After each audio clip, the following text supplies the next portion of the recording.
of Mount Kilauea, and lava continues to spew from fissures in the ground. More than 1,700 people have been ordered to evacuate and must prepare for the possibility they may not return home for quite some time. Officials say multiple volcanic vents and fissures have erupted across the island, throwing up molten rock and sending poisonous gases into the air. They warned that the high levels of sulfur dioxide could be deadly. We're going to head to Vancouver now to talk to our earth science specialist, Johanna Wagstaffe, and she's going to answer our questions about the volcano. And we are streaming live on CBC News Facebook and YouTube channels, as well as on Twitter, so you can log on and ask her your questions. That's facebook.com/CBC News and youtube.com/CBC News, and at CBC News on Twitter. All right. Housekeeping is done. Johanna, let's get started here. Can you bring us up to speed with what's been happening underground these past few days? Well, Andrew, it's been a busy weekend. As you mentioned, these fissures or vents have continued to open up over the weekend in the Leilani Estates area. So I just want to show you kind of a lay of the land. Here's the main volcano crater. This is Leilani Estates. This is where on Friday we just had 3 fissures that had opened up, spewing lava and that dangerous SO2 gas. Since Friday, we've had 7 more fissures open up, so a total of 10 vents in the ground. Now, some of the first fissures have stopped spewing lava. It looks like one of them, the 8th fissure that opened up, is the most active, actually leading to a lava flow that have crossed several roads. But we have seen a drop in seismic activity. So we're still getting earthquakes in the area, but for the moment that's dropped. Deformation has dropped, and that may indicate that for the moment magma may have paused, but things can change very rapidly, as we've seen over the past few days. And this is already an active section of the volcano. How has the activity shifted into residential areas? Yeah, you're right. This is a part of the Hawaiian Islands that has seen constant volcanic eruption for decades. In fact, this main crater, as I spoke about earlier, this is where lava fields have become a major tourist attraction. So this is the main lava fields that have been going since the 80s. This area, where I've indicated the new fissures, that's an area that hasn't seen volcanic eruption since the 60s. So since about 1965, volcanic eruptions and fissures in that area have stopped. Since then, we've seen the rainforest grow back over. We've had new developments, but it looks like this new section that is tapping back into the magma, the main magma chamber under the volcano. We now have these tubes leading that volcanic magma to this new area. So an area we haven't seen eruptions in several decades. Gabrielle Pitra asks this: on a scale of importance, how big of a deal is the Kilauea eruption compared to other modern eruptions? That's an interesting question. This is a very different kind of eruption to the ones that we think about, the classic explosive volcano that has a lot of gas, something like a Mount St. Helens. The volcanoes on the Hawaiian Islands are very different. The Hawaiian Islands basically owes its very existence to this hot spot under the ocean crust, this magma upwelling. That's what's created the islands. So the volcanoes here don't have as much explosive gas. A lot of that gas dissolves in the water ahead of time. So that's why we don't see these big eruptions.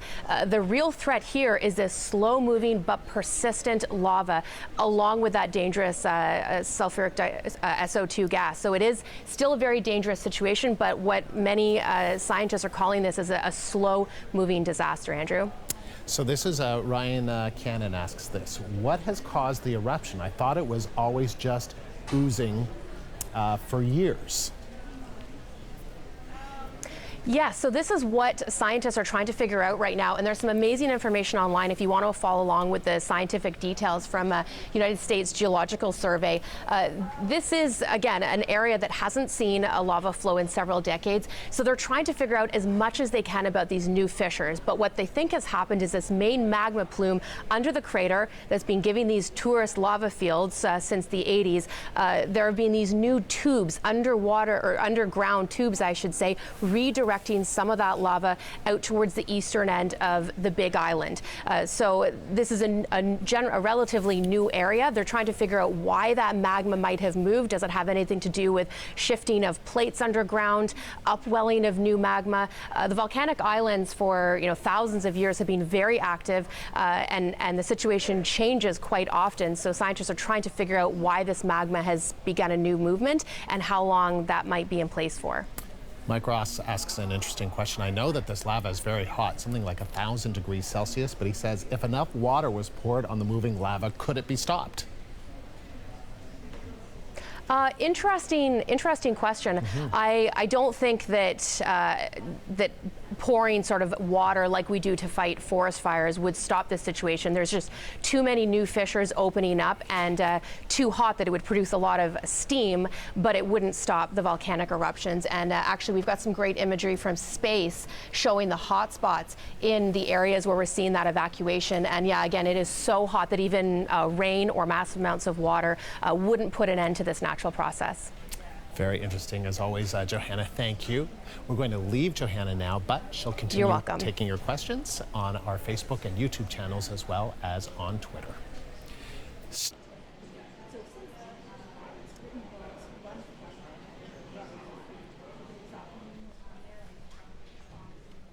Okay, so thank you for everyone who is continuing to follow along on Facebook, Periscope, or YouTube. I'm Johanna Wagstaffe, and I want to take you through the science behind the new volcanic eruptions happening on the Big Island. My background is earth science. My focus is seismology, so the specialists on the ground are volcanologists, but I'm going to help you with some of the technical details. So please continue to send me your questions.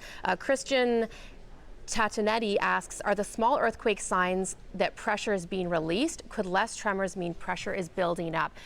I really wanted to talk about the seismic activity. So let me take you to the USGS's latest earthquake map. So here's the Big Island. Here are all of the tremors just in the past 24 hours that have happened on the Big Island. We started to see this earthquake activity early next week before those new fissures opened.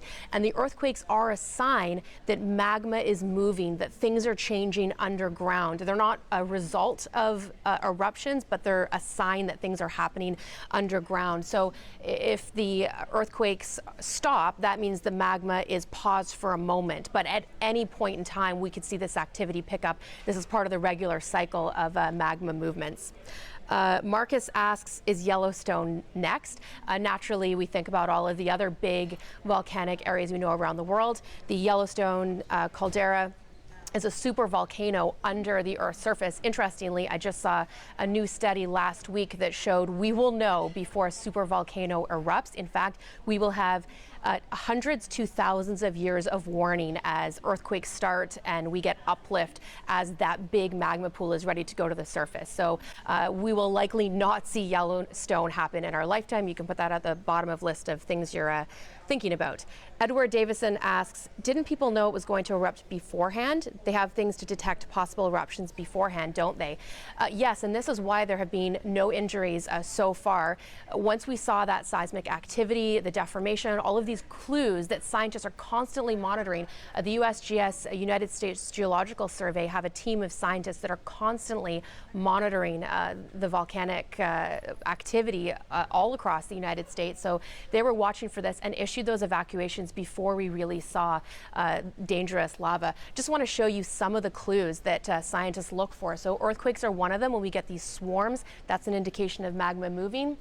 We also have satellite able to detect hotspots, so we can actually see the lava on the surface via satellite, and we can detect those hot areas.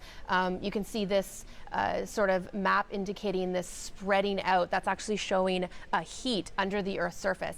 And we also have sensors that can detect how the Earth's surface is deforming, because we do have deformation as that magma is moving underground, and the shifting really tells us that that magma is moving. We're also seeing the lava in the crater lake has dropped significantly, and that's an indication that things are happening underground. So we have some amazing tools to help us monitor, but it's hard to say what exactly will happen next. Pamela Patterson asks, how deep is the magma under the Earth? How long has it been dormant? Great question. So this particular volcano on a series of volcanoes that runs through the Hawaiian island chains, this volcano, Kilauea, is the youngest volcano. And the magma pool that it's drawing from is about 60 kilometers under the Earth's surface. So this is where the magma is coming. That's what's been giving the lava fields in this area since the 80s. This is what started these new fissures just in the past week. So it's one of the youngest volcanoes. I'm not sure of the exact age of this particular volcano, but the volcanic islands of Hawaii are hundreds and thousands of years old, and all the ones on the Big Island and several other ones are actually still dormant, if not active. These are great questions, by the way, if you're just checking in on Facebook, YouTube, or Periscope. I'm Johanna Wagstaffe. With my background in earth science, I'm sort of helping to distill all this technical information coming out about the volcanic eruptions on the Big Island. Pat Boo asks, is the eruption in Alaska, Mount Cleveland, related to what's going on in Hawaii? Any sort of connection to any other volcanic eruptions happening anywhere around the world is likely not related. So what's happening under the Hawaiian Islands is we have this hot spot where the two tectonic plates are actually moving apart. It's a spreading zone, and this is why magma is able to come up from underneath the Earth's surface. So this is not connected to any other type of tectonic area, and it wouldn't likely trigger any other sort of volcanic or seismic activity anywhere else around the world. This is really connected to this one hotspot of magma. Someone on Twitter has asked, are people likely to fall ill as a result of the air quality? So scientists are watching the gas that's coming out, sulfur dioxide, very closely. This is one of the big reasons why there have been so many evacuations, 1,700 people out of their homes right now. The lava isn't actually exploding or spreading across a huge area. I think 31 homes is the latest number that have been destroyed by the lava, but the eruptions actually have been fairly minimal in these new fissures that's opened up. So they actually can get worse, but the dangerous gas is something that scientists are very worried about. There's always a little element of SO2 coming out of dormant volcanoes. We actually have a new satellite that can detect SO2 emissions all around the world, and you can actually see a higher concentration even in dormant volcanoes, not to a dangerous level, but now we're talking dangerous levels of that gas, which is a big reason for the evacuation. And they're definitely monitoring air quality and wind patterns to make sure we don't see that drift into other areas. Liza asks, what happens if it doesn't stop flowing? Does it mean the island is going to get wiped off the map? Yeah, interesting thought. So as I mentioned, this is a new section that we haven't seen produce magma or fissures in quite some time. The best case scenario is we will ultimately run out of this new pool of magma. So magma from the main chamber has been directed to this new area via these underground tubes that have then come up to the surface as these fissure vents. Best case scenario is it runs out of that supply, shuts down, and people might be able to return home in a matter of weeks, if not months. So this could be a long process. Now, worst case scenario is this may become a new lava field, just like the original one that's been erupting since the 80s. So that's why scientists are monitoring this very closely, trying to learn as much as they can about it. It won't take out the whole island, though. This is the southeastern section. There are other volcanoes that are not affected by this eruption, and the topography is going to dictate where exactly that lava flows to. Leah McMilrath asks, are there any signs of earthquakes happening in Canada as a consequence of the Hawaiian earthquake? So Canada and Hawaii are sort of connected in that, as I mentioned, the Hawaiian Islands are formed because of this rift, this spreading zone in the tectonic plates that are moving apart. The Pacific plate that's moving eastward from the Hawaiian Islands is actually the one that's subducting underneath North America. So this kind of in a roundabout way becomes part of our Cascadia subduction zone, but they're too far apart to actually initiate any sort of process here on Canada's west coast. We're always watching for the possibility of earthquakes, but seismic activity would not be connected with these two events. Let's see, these are great questions. Again, keep them coming. Scott Miller asks, I have a vacation booked for September 1st. What's your take on that? Yeah, we've had a lot of Canadians, particularly West Coasters, who we've been speaking to, who are vacationing on the Big Island. I was just there myself a month ago. This is a popular destination for many Canadians. It's really hard to say. My best advice would be to continue to monitor the situation, check in with your airlines. That's still several months away, but as I mentioned, there is a chance that we could still be dealing with this in the weeks, if not months to come. At least this is fairly isolated. We'll keep watching those wind patterns to make sure we don't see any drift for the other Hawaiian Islands. There is a chance that even if you're on the other Hawaiian Islands, you might feel rumblings of fairly large earthquakes. We just had a magnitude 6.9 connected to this activity back on Friday, and all the Hawaiian Islands would have felt that light to moderate shaking. So yeah, if you've got a trip planned, just continue to monitor the situation, and officials will be able to tell you whether it's still safe to travel to the other islands. But Big Island, definitely not a great place to go, especially in the southeast with this current activity. Miss Dev asks, does the magnetic field around the Earth affect activity at volcanoes? This is an area I don't know a lot about, but I don't think there would be a connection between Earth's magnetic field, which is generated because of our spinning molten core. That's what generates not only our magnetic field around the Earth, but that's also what creates heat convection within our Earth's layers and creates the movement of tectonic plates and ultimately the rift zone. But the tectonic plates don't actually have an impact on the spinning core. It's the other way around. The spinning core has an impact on tectonic plates, so magnetic field not likely to be connected. It does seem like there's been a lot of natural disasters going on as of late, so fair questions on all the connections. James Debernardi asks, does the Earth minutely increase in size because of this spread zone? So as I mentioned, all of the Hawaiian Islands formed because of this spread zone that's allowing that magma to upwell. But it's really interesting. It's all about balance. Creation and destruction of Earth's crust is happening all the time around the Earth. So as we're getting new Earth created over the Hawaiian Islands, we're losing Earth's crust in subduction zones, like off the coast of British Columbia, off the coast of Chile, Japan. These are areas where the crust is actually being destroyed as it subducts down into the Earth and becomes lava again and starts that process. So while we're seeing new Earth created in some places, other places crust is destroyed. So it is a balancing act. Again, if you're just joining us, I'm Johanna Wagstaffe here to talk about the technical details of the earthquake. I just wanted to mention that if you want to follow along, the USGS has some amazing information about this volcano. It is constantly giving us updates about those new fissures that keep opening up. Again, there are 10 current fissures, not all of them active, but these are all basically the vents in the ground connected to that tube of lava. So you can get all the latest details on USGS. They've issued some amazing maps. This is a map showing the evacuation areas. There's Leilani Estates that was evacuated, and they've actually put on in dots the location of all of these new fissures. So you can see them spreading in a line that corresponds to this tube underground. And we've been seeing seismic activity in this entire area. It also, again, gives you links to the aerial views of where the lava is on the ground, deformation zones, old lava flows. So you can compare to the different kinds of volcanic activity we've seen in recent decades. So I highly recommend you checking out USGS for more scientific information. Because it is fascinating stuff, and scientists are still trying to get a handle on what these new fissures mean. Pradip Regmi asks, will there be a danger of tsunamis after this? So most of the activity is happening underneath the Big Island. On Friday, I mentioned there was a magnitude 6.9 earthquake that struck in this new zone, this new volcanic zone.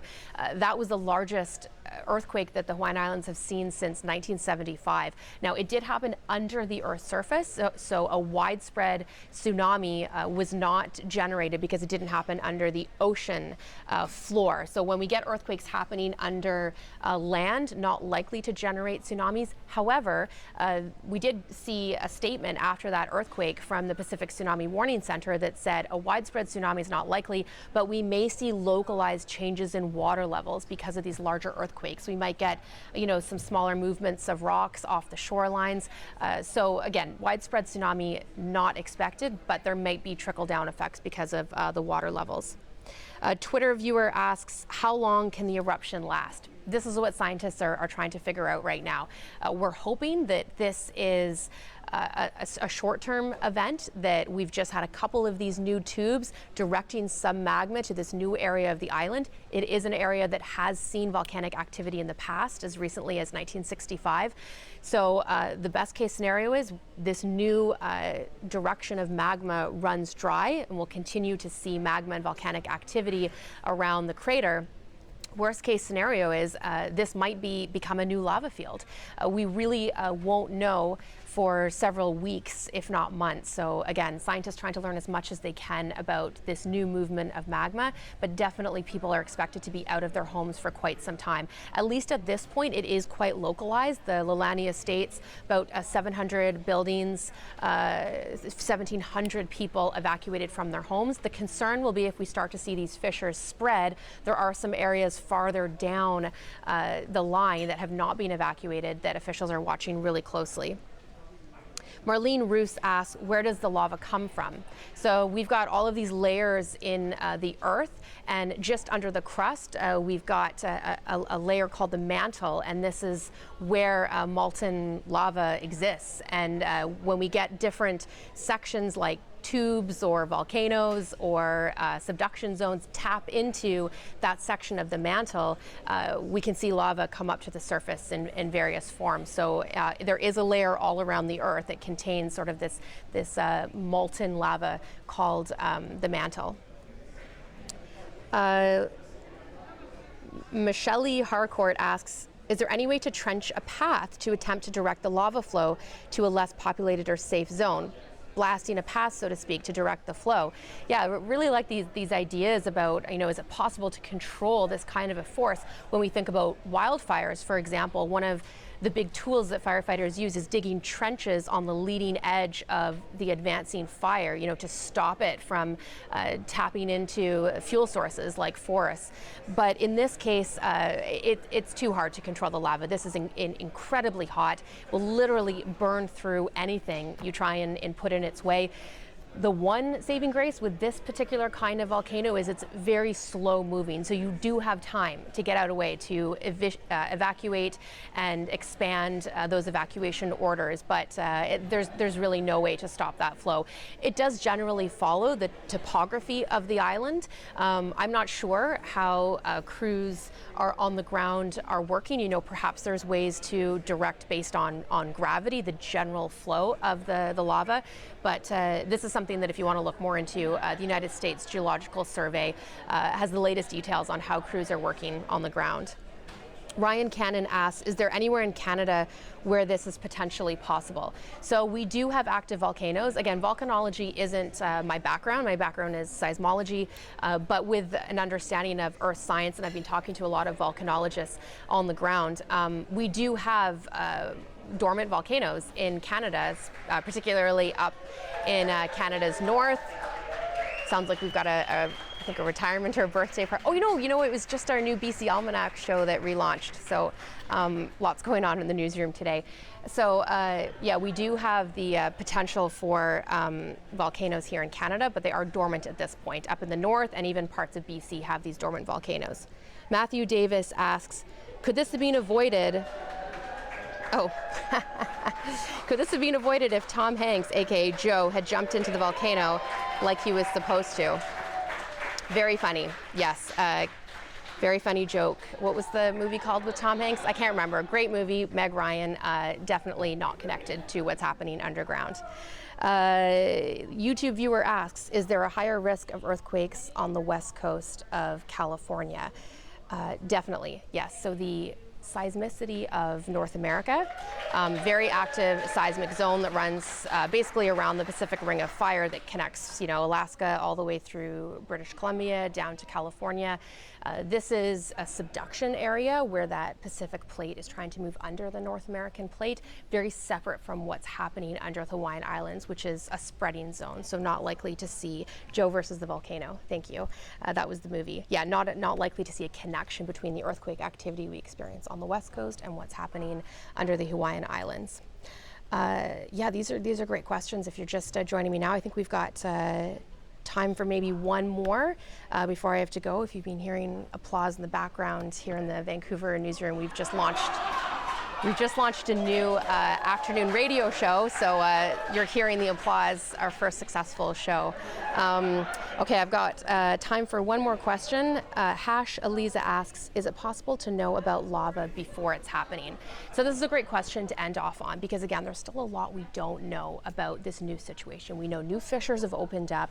They're sort of fountaining new lava. We've got dangerous gas. We know that it's connected back to this main plume under the Kilauea volcano, and we're continuing to monitor it. We're able to follow earthquakes. That tells us where the magma is moving, the deformation of the Earth's crust. We can see hot spots from space. We can see where that gas is leaking from. We have amazing monitoring tools, but we can't say exactly where that magma is going to move to next. So we've got a lot of clues, and because it's a slow-moving disaster, I'm confident that we're going to be able to issue evacuation notices ahead of time, but this is definitely an active situation. Even though we've had a pause in seismic activity at the moment, new fissures could open up at any point. So definitely stay tuned. If you want more information, check out the United States Geological Survey, and I'm going to leave it there. Thank you again for joining me, and I'll see if I can find you on Facebook or YouTube to answer some more follow-up questions. Thank you very much.